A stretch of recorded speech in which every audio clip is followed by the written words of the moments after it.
बिस्मिल्लाहिर्रहमानिर्रहीम। अस्सलाम वालेकुम नाज़रीन, इरफान हाशमी आपको अपने शो में लंदन से खुशामदीद कहता हूँ। और आज मेरी दरखास्त पे पाकिस्तान से हमें ज्वाइन किया है सीनियर सहाफ़ी तज़ीनिकार इब्राहिम राय साहब ने। राय साहब बहुत शुक्रिया सर आपके वक्त का। जनाब हाशमी साहब, राय साहब, ब्रॉडशीट का मामला है, इस पे भी मैंने तफसील से आपसे बात करनी है क्योंकि पाकिस्तान का एक और अकाउंट मंजमद हुआ है। हमने खबर इसलिए दी ताकि एक्सपोज हो सके वो तमाम एलिमेंट्स जो पाकिस्तान को नुकसान पहुंचा रहे हैं पिछले कई अरसे से। जब से ये मुआहिदा हुआ, फिर पाकिस्तान पीपल्स पार्टी का किरदार, पाकिस्तान मुस्लिम लीग नून का किरदार, वगैरह वगैरह। सर, पाकिस्तान मुस्लिम लीग नून इस वक्त क्या सोच रही है? क्योंकि वो अपने हर बयान के अंदर, अब हमजा बाहर निकले हैं, हमजा शहबाज शरीफ साहब, उन्होंने निकलते साथ ही डेविड रोज का नाम लिया है, निकलते साथ ही ब्रॉडशीट का नाम लिया। और इट मीन्स कि देयर इज समथिंग जिससे उन्हें खतरा है, और जिस किस्म की खबरें और जिस किस्म की जो प्लेसमेंट की जा रही है बयानिए की, उससे कुछ लगता है कि कहीं ना कहीं पे, और जो कमीशन जिसकी रिपोर्ट अभी आएगी तो पता चलेगा कि कौन कौन इन्वॉल्व रहा। तो सर आपकी क्या इतलात हैं? पाकिस्तान मुस्लिम लीग नून क्यों इतना ज्यादा इसके पीछे, यानी इसको जाने नहीं दे रही? इन्होंने इंटैक्ट है इस पूरे मामले के साथ। हाशमी साहब, हमारी तो इतला ये है कि प्राइम मिनिस्टर इमरान खान की पूरी कोशिश थी कि ये पूरा मामला जो है जल्द से जल्द मंतकी अंजाम तक पहुंचाया जाए और मेरिट के ऊपर इसकी इन्वेस्टिगेशन की जाए। लेकिन आपको पता है कि पाकिस्तान में कोई दिन नॉर्मल डे नहीं होता, और यहाँ एक के बाद एक बड़ा सियासी इशू और एक के बाद एक बड़ा क्राइसिस जो है वो बनता रहता है। अब चूंकि बीच में सेनेट इलेक्शन आ गया और वो उसमें बड़े पैमाने पर ख़रीदो फ़रोख्त की इतलात खुद प्राइम मिनिस्टर इमरान खान कह चुके हैं कि उनके पास ये इतलात हैं। अटॉर्नी जनरल ने सुप्रीम कोर्ट में कह दिया कि लोग बोरियां लेकर बैठे हुए हैं, इस्लामाबाद से दुबई से ख़रीदो फ़रोख्त हो रही है। तो अब वो मामला वक्ती तौर पर हुकूमत की तरजीहात में नहीं रहा जब तक ये सेनेट इलेक्शन नहीं हो जाता। और आपको ये भी खबर दूं कि प्राइम मिनिस्टर इमरान खान इतने कंसर्न्ड हैं इस मामले पर, इतनी तशवीश है कि आज अभी थोड़ी देर पहले हमारे ज़राए ने हमें यह खबर दी है कि प्राइम मिनिस्टर इमरान खान ने यह फैसला किया है कि वो अगले 3 दिन सेनेट इलेक्शन तक पार्लियामेंट का जो उनका चैम्बर है वहाँ बैठेंगे और रोज़ाना की बुनियाद पर वो जो अपने अरकान हैं उनसे मुलाकातें करेंगे, ताकि ये इंश्योर किया जा सके कि ये जो खरीदो फरोख्त वाला माहौल है इसके अंदर पीटीआई के कुछ लोग और इत्तेहादी जो हैं वो बिके ना। आसिफ अली जरदारी जो है वो पूरा प्लान लेके 3 अपने किरदारों के साथ इस्लामाबाद आके बैठ गए और इलेक्शन तक वो यहाँ बैठेंगे। मरियम नवाज इलेक्शन तक इस्लामाबाद में बैठेंगी। तो आखिर इनका इस्लामाबाद में बैठने का क्या मकसद है? जाहिर है कि अगर वो इस्लामाबाद में बैठे हैं और यूसुफ रजा गिलानी को वो जितवाना चाहते हैं हफीज़ शेख के खिलाफ, तो इसका मतलब तो ये है कि जोड़ तोड़ हो रहा है और उन ख़ास तौर पे लोगों पे काम हो रहा है जो नून लीग को छोड़कर पीटीआई में शामिल हुए थे। और अब उन पे ये काम हो रहा है कि अगर आप पीटीआई को वोट ना करें, हमें वोट करें, तो हम आपको अगले इलेक्शन में अकोमोडेट कर सकते हैं। तो इस वक्त वज़ीर-ए-आज़म इमरान खान को जो है ये एक नई मुश्किल का सामना जो है वो यहाँ पे, ज़ाहिर है कि पूरी पीडीएम की इतनी जमातें इकट्ठी हैं, तहरीक इंसाफ अकेली है, इत्तेहादी जो तहरीक इंसाफ के हैं वो सब के सब ब्लैकमेलर हैं। चौधरी परवेज इलाही ने ब्लैकमेल करके कामिल अली आगा के लिए एक सेनेट की नशिस्त पंजाब से हासिल कर ली। एमक्यूएम के बारे में आपको ये मैं बताऊं कि एमक्यूएम ने एक ज़ोराने में शिरकत करनी थी, आज सियासी ज़ोराने में असद उमर उसको होस्ट कर रहे थे, वहाँ पे एमक्यूएम जो है कमिट करके नहीं गई। तो बहुत सा एक मैस क्रिएट हुआ है एक इलेक्शन से पहले, सेनेट इलेक्शन से पहले। तो इसलिए प्राइम मिनिस्टर इमरान खान की हुकूमत की फ़िलहाल जो एफर्ट्स हैं वो यहाँ पे हैं। दूसरा, नून लीग जो है, अब चूंकि उनको उन्होंने देखा है कि वो शहजाद अकबर के हवाले से कुछ इल्ज़ामात आए हैं और कुछ ट्वीट्स हुए हैं जिससे अपेरेंटली लगता है कि शायद उनके ऊपर कोई इल्ज़ामात आए हैं, तो इसलिए वो उसको एक पॉलिटिकल टूल के तौर पर इस्तेमाल करने की कोशिश कर लेकिन रही है। लेकिन लेकिन राय साहब, काबिल मुसावी ने तो कहीं पे भी नहीं कहा कि Shahzad Akbar was the front man, या जी हाँ, ऐसे भी। जी हाँ, उन्होंने तो नहीं कहा, लेकिन जाहिर है कि मरियम औरंगजेब ने एक पूरी प्रेस कॉन्फ्रेंस की। पाकिस्तान के अंदर तो सियासी बयानियाँ जो हैं वो फिर इस तरह बनते हैं, हेडलाइंस बनती हैं। अब उसकी हेडलाइन ही लोग पढ़ते हैं, हेडलाइन ही देखते हैं टीवी पे, आगे उसकी खबर जो है वो तो कोई डिटेल में नहीं देखते। तो राय साहब, यही तो मेरा सवाल है कि रिकॉर्ड की दुरुस्तगी के लिए, अगर मैं कहीं गलत हूं तो मुझे भी दुरुस्त कीजिएगा, कि ये बयानिया छोड़ा नहीं जा रहा। अगर मरियम औरंगजेब एक प्रेस कॉन्फ्रेंस करती हैं, मरियम ये कहती हैं कि जनाब ब्रॉडशीट ने पैसे अदा किए, जुर्माना हुआ, हालांकि कहीं पे कोई ऐसा फैसला मौजूद नहीं है। अगर है तो, अगर मौजूद होता तो जब कुछ नहीं होता तो सियासी जमातें उसे दिखाती हैं।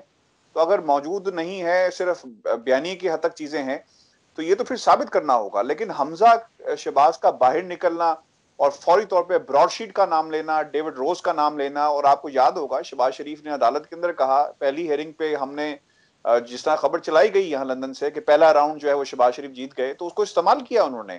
तो ये कौम को, जो आपने कहा कि हेडलाइंस तक महदूद हैं चीजें, असल चीज तो कौम तक पहुंच नहीं रही। लेकिन हमजा शहबाज का नाम लेना ब्रॉडशीट, देखिए, जो कमीशन बना है वो कमीशन तो अपना काम कर रहा है। ये सेनेट की जब धूल छटेगी, जब ये इलेक्शन हो जाएगा, तो उसके बाद दोबारा ये मामला जो है ये जिंदा हो जाएगा। ज़ाहिर है फिर कमीशन ने अपनी फाइंडिंग्स देनी है, तो उसके लिए एक ग्राउंड भी प्रिपेयर किया जा रहा है, एक नैरेटिव बनाया जा रहा है। तो इस वजह से मुस्लिम लीग नून जो है इसको एक ख़ास एंगल देने की कोशिश कर रही है। और वो एंगल ये देने की कोशिश कर रहे हैं कि ये स्कैंडल जब आया था तो उस वक्त बज़ाहिर ऐसा लग रहा था कि ये सारे इल्ज़ामात का रुख जो है वो शरीफ फैमिली की तरफ है। और अब जो है वो ये एंगल देने की कोशिश कर रहे हैं कि ये तो जो हुकूमती मुशीर हैं और जो शहजाद अकबर हैं, ये मामला उनकी जानिब जा रहा है। और जो एहतसाब करने की कोशिश की गई शरीफ फैमिली का और वहाँ उनके असासों का खोज लगाने की कोशिश की गई, तो उसमें नुकसान हो गया।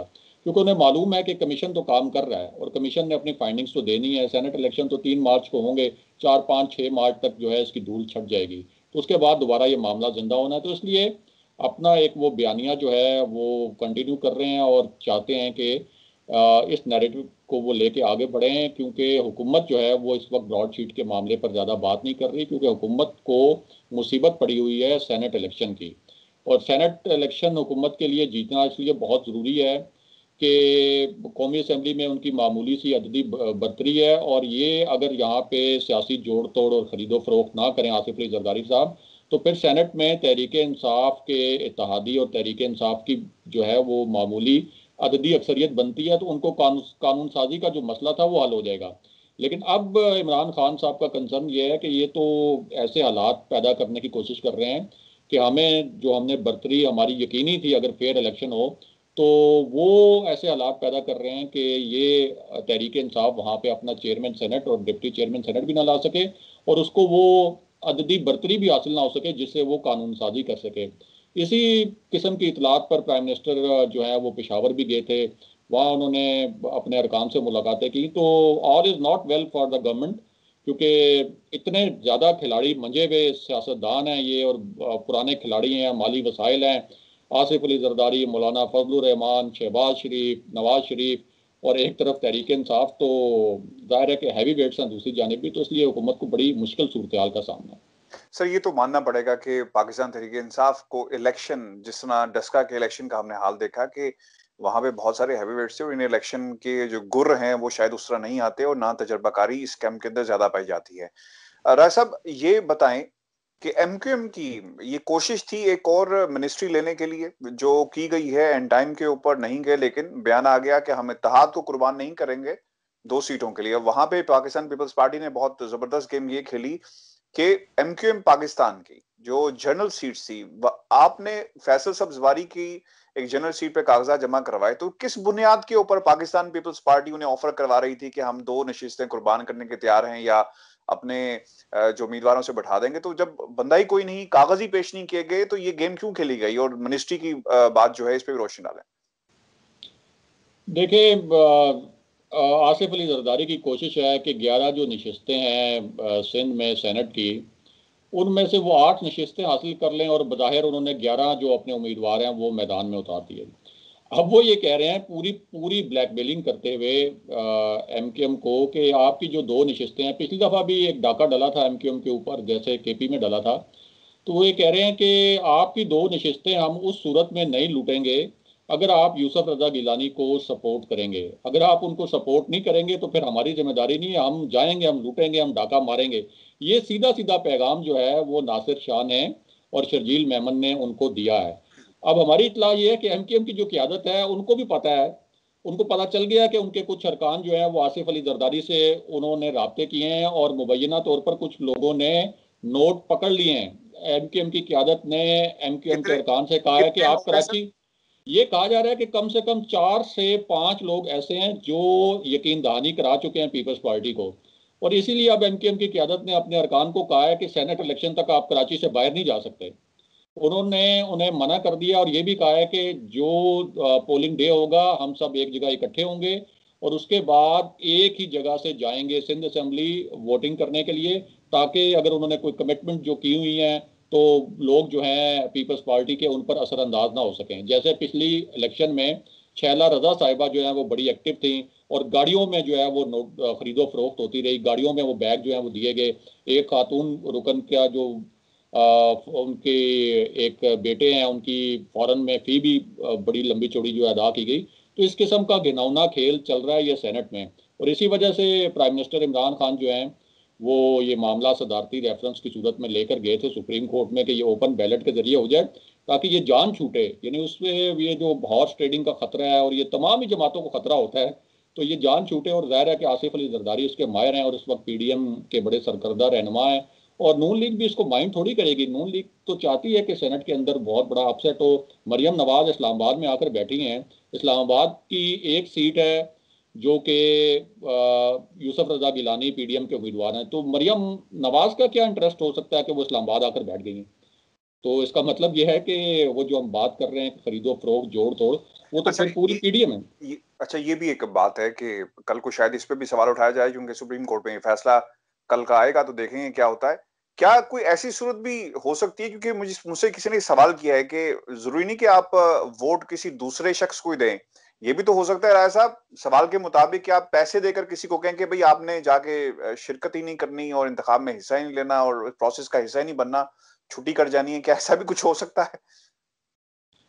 देखें, हम हाशमी साहब, हमारी अदालतें जो हैं वो अल्फाज में बड़े नपे तुले कोशिश करता हूँ इस्तेमाल करने की।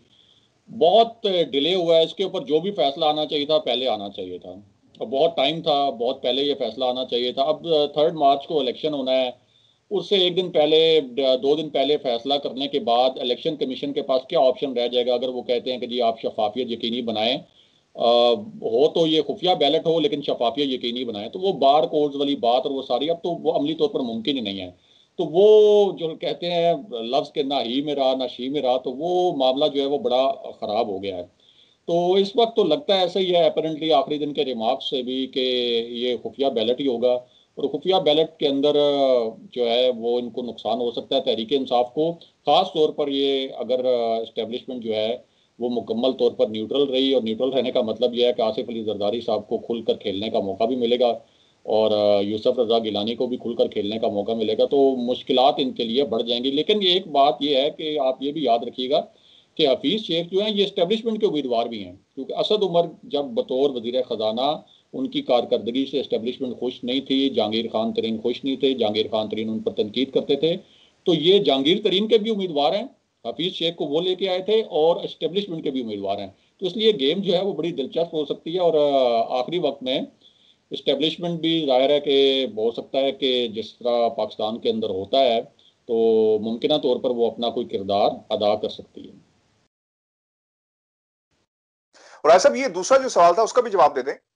हाजिरी मस्ट है क्या नहीं, ये सवाल हमारे पास आया था समझने के लिए। और ये भी तो हो सकता है कि किसी को खरीदना इस तरह भी खरीदा जा सकता है कि आप पैसे दें और कहें कि जनाब आपने उस दिन नहीं जाना इलेक्शन वाले दिन। जी, ये पहले भी होता रहा है। अब ये हदायत तो करती हैं, पार्टी की आदत हदायत तो करती है अपने अरकान को कि आप अपनी हाजिरी यकीनी बनाएं, लेकिन 100 बहाने होते हैं और उसमें कोई ये कानूनी तौर पर लाजिम नहीं है, आईनी तौर पर लाजिम नहीं है कि वो उस वक्त मौजूद हो और वहाँ पे जाकर अपनी हाजिरी यकीनी बनाए। तो उसमें भी 2-4 जो मेंबर हैं वो आगे पीछे हो सकते हैं अपनी किसी एमरजेंसी मसरूफियत का बहाना बनाकर। कुछ लोग जो हैं मौके पे बैरून मुल्क भी चले जाते हैं 10-12 दिन पहले, 3 दिन पहले, 4 दिन पहले। तो इस किस्म के वाकयात जो हैं वो पहले भी होते रहे हैं, और नून लीग के साथ भी ये वाकयात हुए हैं। जब ये चेयरमैन सेनेट को हटाने की इन्होंने कोशिश की थी तो इनके भी 3-4 रुकन जो हैं वो उस वक्त वो वोटिंग से गायब हो गए थे। तो ये पाकिस्तान तहरीक इंसाफ के राय साहब कौन कौन से लोग हैं जिनसे खतरा है पेशावर में, आपको लगता है, या कहीं और दूसरी जमातों को भी कहीं ना कहीं से खतरा है? कुछ ऐसे उम्मीदवार हैं?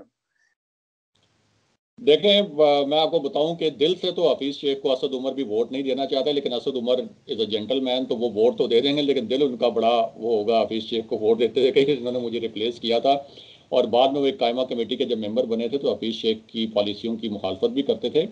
लेकिन देखें 178 का फिगर है हुकूमती इत्तेहाद के पास कौमी असम्बली में, 156 नशिस्तें तहरीक इंसाफ की अपनी हैं। तो जनूबी पंजाब से कुछ अरकान हैं, जैसे खुसरो बख्तियार हैं, इसी तरह कुछ और अरकान है। मैं ये नहीं कह रहा खुसरो बख्तियार के ऊपर इल्ज़ाम लगा रहा कि वो करेंगे ही करेंगे, लेकिन कहा जा रहा है कि जनूबी पंजाब के जो अरकान हैं उन पर बड़ा असर रसूख है यूसुफ रजा गिलानी का। और हमें पता है जनूबी पंजाब के ये अरकान जो हैं इन्होंने पहले भी वफादारियाँ ये तब्दील करते रहे हैं।